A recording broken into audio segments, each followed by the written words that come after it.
How's it going, everybody? Geeky Gambit here, and what the just happened? I'm having a hard time not talking about this, so before I get started, spoiler alert for Loki Episode 4. Okay, this is your official spoiler warning for Loki Episode 4. If you haven't seen it yet, get on out of here, go check it out, come right back, alright?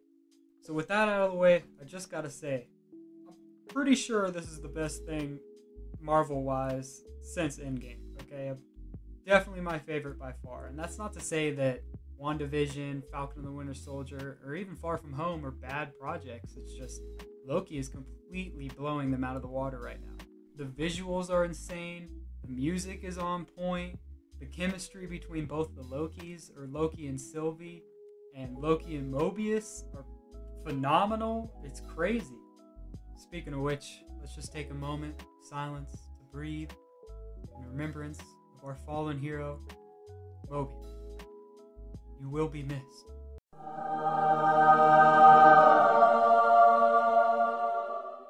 Man, that really did catch me off guard. I'm not gonna lie, I did not see that one coming. Also, guys, I hate to say it, but I actually do think he's gone. I mean, I know at the end of the episode, Loki didn't really die when he got pruned, but I think Mobius is really gone. I do believe that we will see him again, but it'll be his prime version as opposed to this version that we see again. Like, I think it's probably going to end the series entirely with Loki, seeing him off in the distance while he rides his jet ski off in the sunset. But that Mobius has no idea who Loki is. He's never gone to the TVA. Because, I mean, we got to remember, he is a variant. So there is a version of him still out there. Like, his prime version is still moving on in the timeline. And the reason I say this is I think the reason that Loki survived has more to do with either just straight up the fact that he's a Loki and he has some secret quality that we have yet to know about, or the Lokis that we see in the post-credit scene had something to do with it, whether it be a Asgardian spell or some sort of Loki magic entirely. I think they're the ones that saved him. They're the reason that he's alive. And those Lokis in particular that we did see included Old Man Loki, Crocodile Loki, Kid Loki, and a Loki that I've actually never heard of, but it went by in the credits. It was labeled as Boastful Loki. He was the one with the kind of the hammer.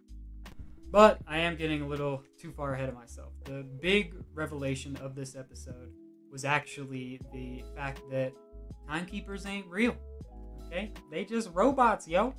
And you know what that means? Kang.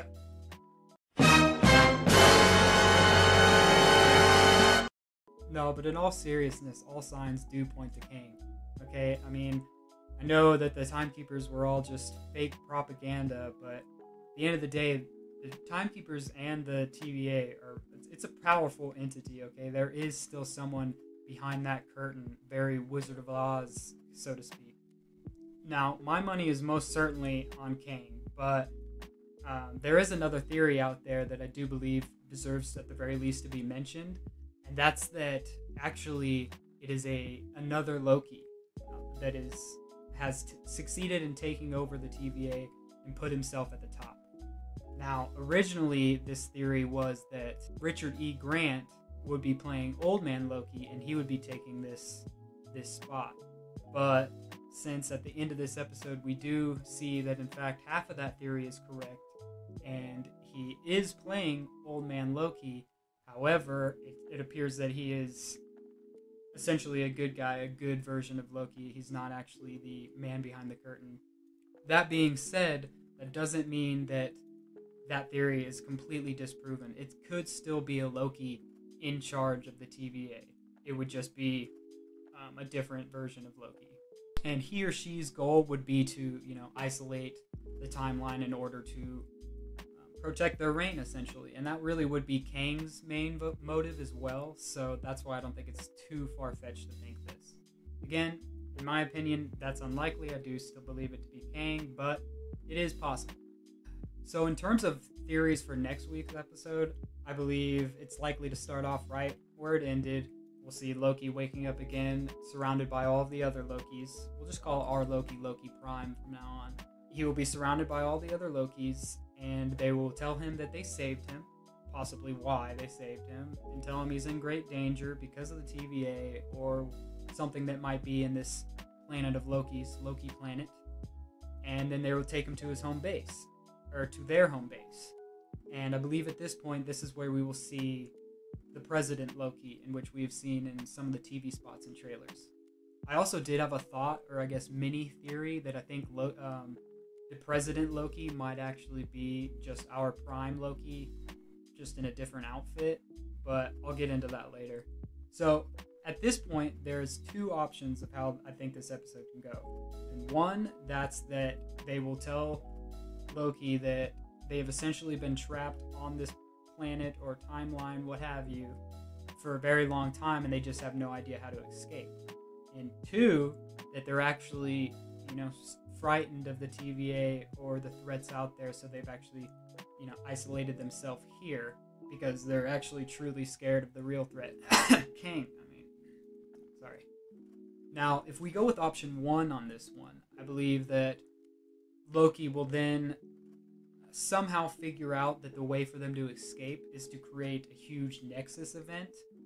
How they would do this, I'm not quite sure. I guess they could pull in Sylvie somehow and basically continue that love Nexus arc. I kind of got the vibe that that's where they were going with it, that essentially their love was creating some crazy Nexus event.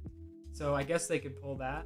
And if that was the case, I think it would work because the Nexus event itself would, break apart the multiverse and kind of scramble and do what they were trying to do anyways.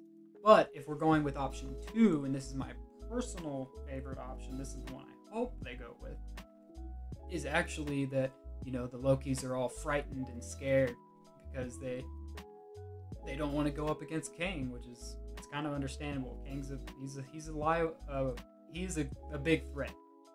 And if this is the case, going back to my point earlier, I think that Loki Prime will then make it his mission to gather up all the people that are willing to fight, and then, convince all the others to do the same. And this is where we would get President Loki, him running for president, trying to be in charge of run Loki planet and make the rules so that he can go help Sylvie.